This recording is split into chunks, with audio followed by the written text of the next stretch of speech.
Hello बच्चों, आइए इस प्रश्न को करते हैं जो हमसे ये बोल रहा है कि संतुलित अभिक्रिया आपके पास यहाँ पे हमारे पास एक दी हुई है। उसने बोला हुआ है इस अभिक्रिया में,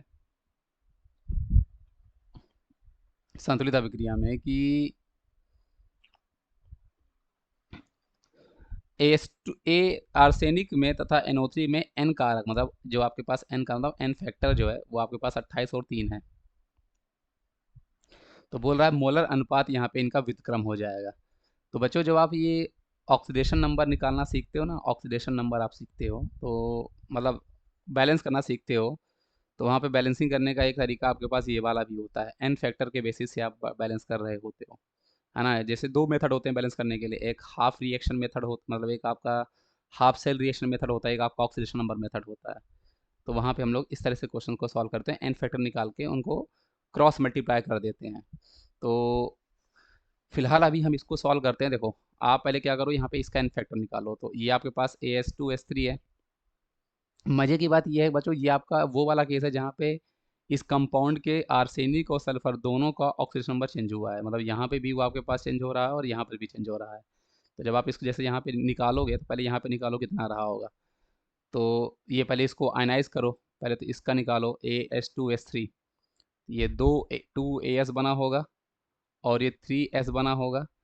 तो यहाँ पे 2 माइनस का चार्ज होगा, यहाँ पे 3 प्लस का चार्ज आएगा। तो यहाँ पे आर्सेनिक आपके पास मतलब 3 प्लस का है और सल्फर आपके पास -2 का है। यहाँ पर आपके पास 2 4 जा 8 और यह जाकर दिया आपके पास +5 है। और यहाँ पे सल्फर आपके पास 2 4 जा 8, ये +6 है। तो अब आप कैसे निकालोगे इसका एन फैक्टर।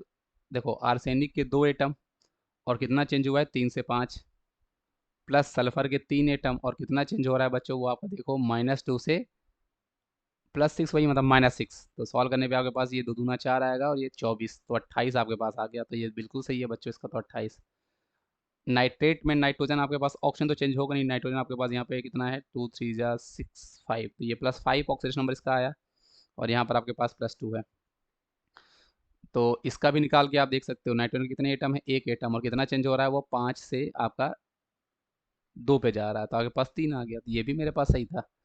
तो ये सही स्टेटमेंट है। उसने बोला मोलर अनुपात, तो वही है, ग्राम तुल्यांक भी लगा सकते हैं। जैसे क्या होगा आपके पास, आप ऐसे भी इसको सॉल्व कर सकते थे कि आपके पास जो ग्राम तुल्यांक होगा, आपके पास जो ग्राम तुल्यांक होगा किसका, AS2S3 का बराबर होगा जो आपके पास हमारे पास ग्राम तुल्यांक है, ग्राम तुल्यांक आपके पास NO3 माइनस का, दोनों का बराबर होगा।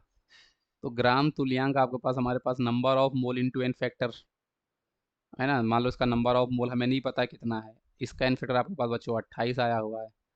इसका नंबर ऑफ मोल हमें नहीं पता है और इसका एन फैक्टर आपके पास 3 आया है।